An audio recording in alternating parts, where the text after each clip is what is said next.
you for sharing your journey and sharing your story. You're an amazing lady, outstanding. Thank you so much. Okay, so next we have William Wen. William Wen is our next speaker, and he's a software engineer at Meta.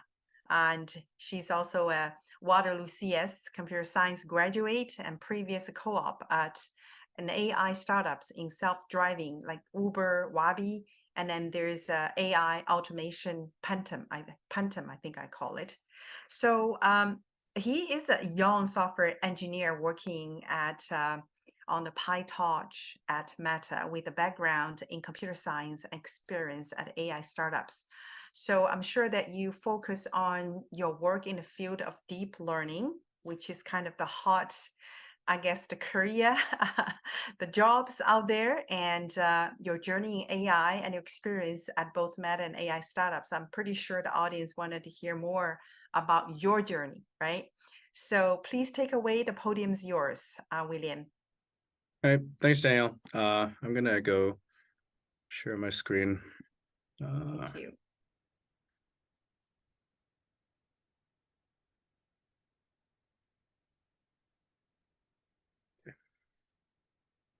Okay, so I'm gonna be focusing a lot on talking about what motivates people to work today. And I feel like I kind of have a fairly good idea over the last few years, kind of developed that. So I'm going to be sharing a little bit about my views on this, and hopefully some of you guys can take something out of this. So a little bit about me before I begin. So as Danielle mentioned, I am a software engineer at Meta. I work on something called PyTorch, which is a deep learning library.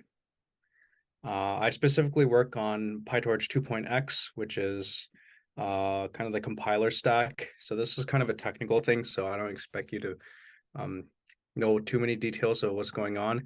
There's this whole diagram of how the stack works, which is looks kind of complicated, but I kind of focus on this red square in the left. You can see what I really work on is, so given some Python code, the goal is to extract operations and form into a computation graph. That's a lot of what I work on, but at a very high level.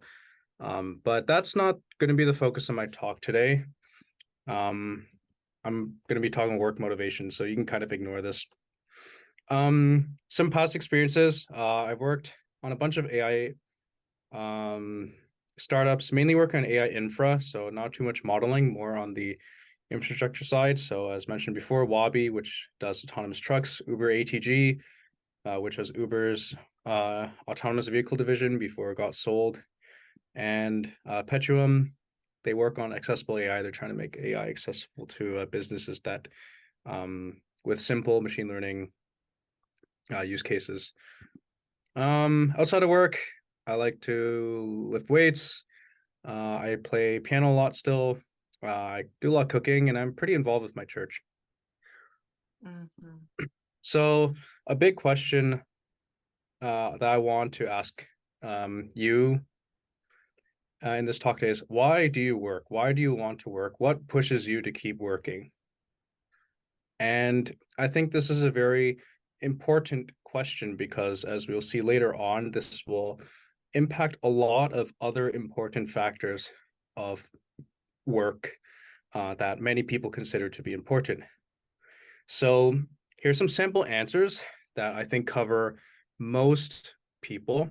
So why work? Some work for achievement. And this idea is you're going from obscurity to glory. So what does that kind of look like?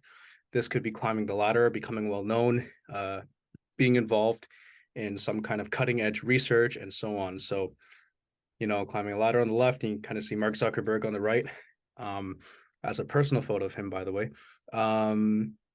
So he's very well known. So perhaps maybe you want to work for achievement. Others work for accumulation. So this idea is you're starting from poverty and you want to move to privilege. Now, you might not be starting in absolute poverty, but kind of relative poverty. You want to gain more. And this can include, I think a lot of people fall into this category. So you might work for self-enjoyment, either in or out of work. So you just want to enjoy the work that you do, or perhaps you just want to go on a lot of vacations.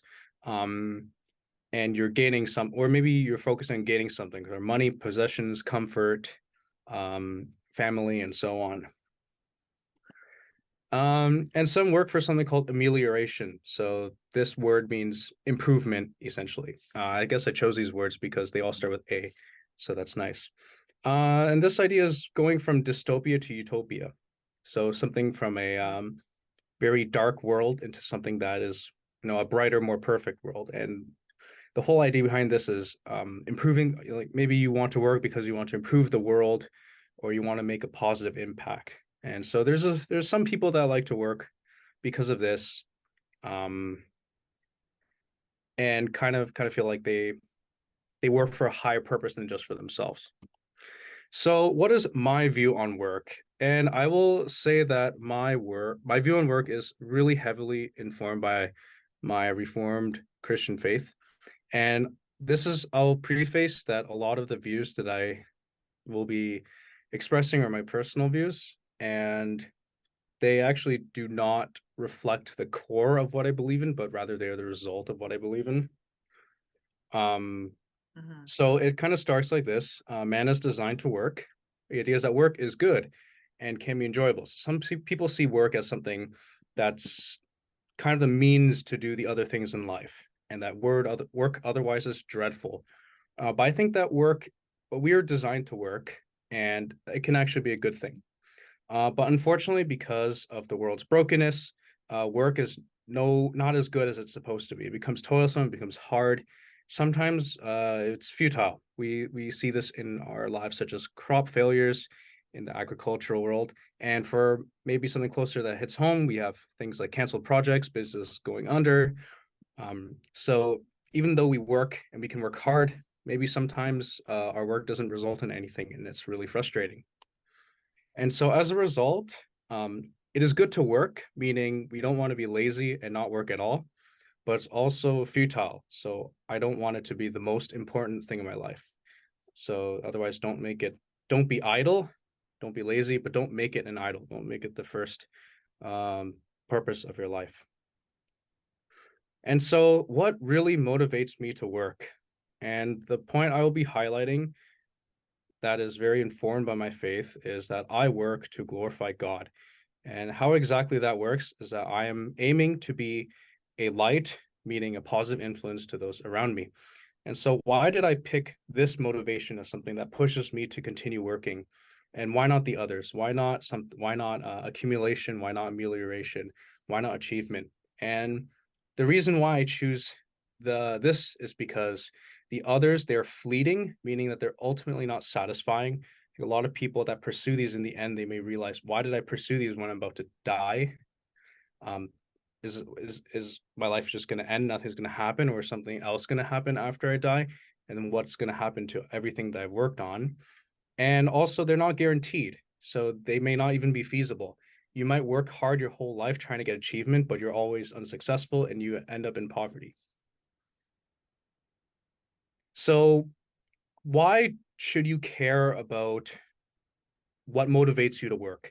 Well, as I kind of hinted before, there are a lot of impacts that your motivation to work can affect other aspects of work, such as goal setting, your day-to-day attitude to work-life balance, and what does it even mean to be successful. And I think these 4 things are really talked about in the work world, especially something like work-life balance. I think one big question that a lot of people in Meta ask about when they're checking out different teams is, what is the work-life balance like?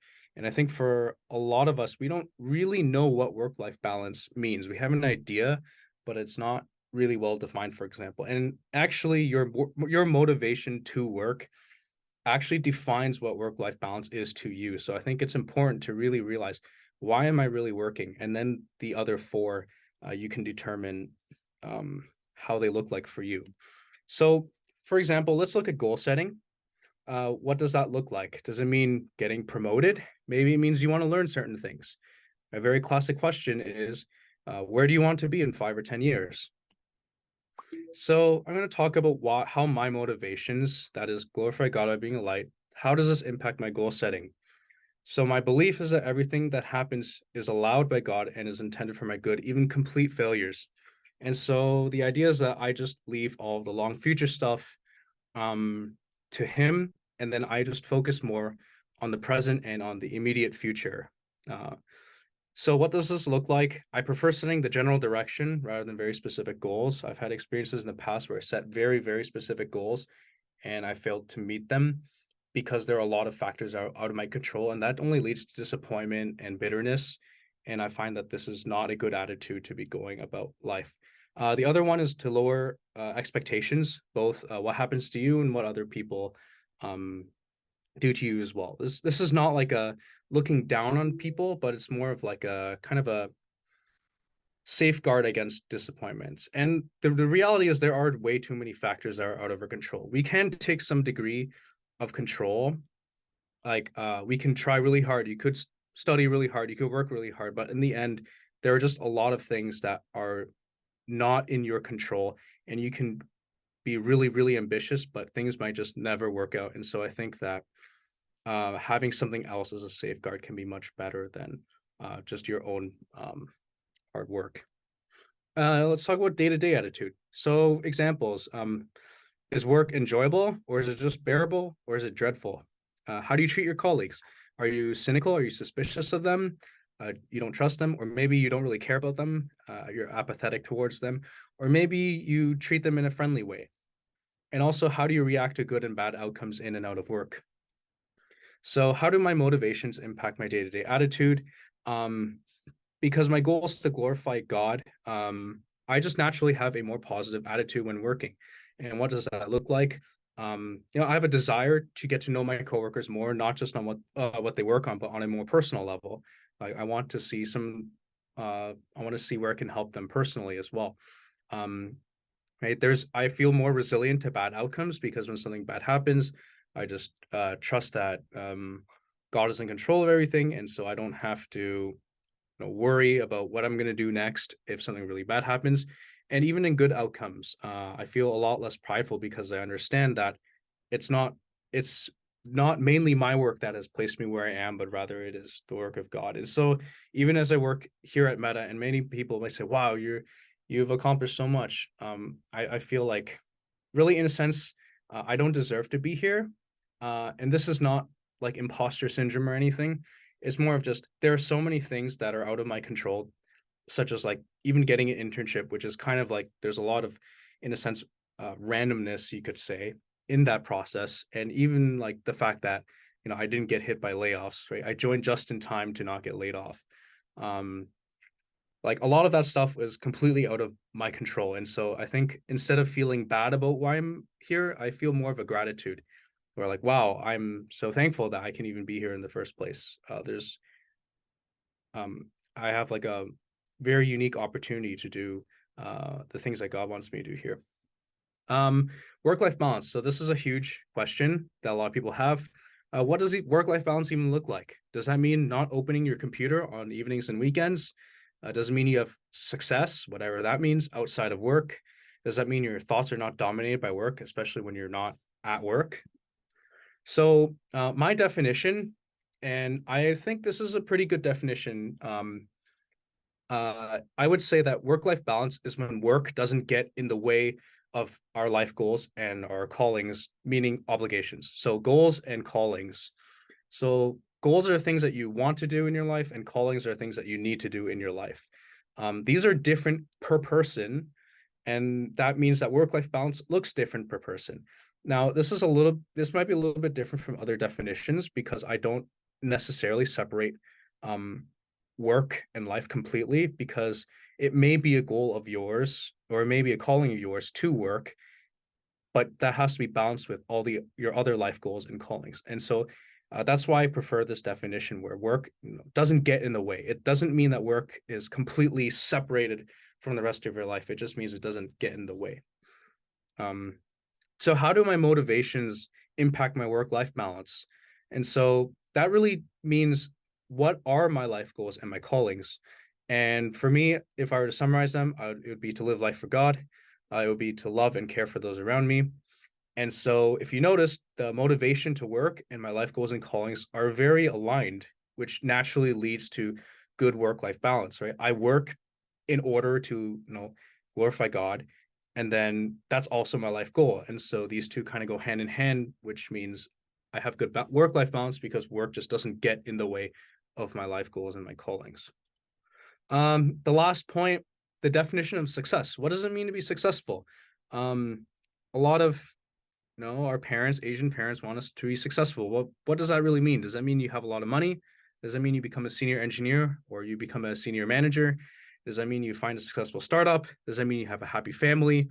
And again, success as a definition is different for each person. And for me, and I can say that your motivations will impact your view on success, and how my motivation impacts my view on success is that I see success as when I'm faithful to God. And because of this view, in a sense, I'm already successful. I don't have to continue to work in order to gain success. I'm already in a successful state and I'm continuing to thrive in the successful state. And as a result of that, I feel an immense amount of joy and a very, very strong purpose in life.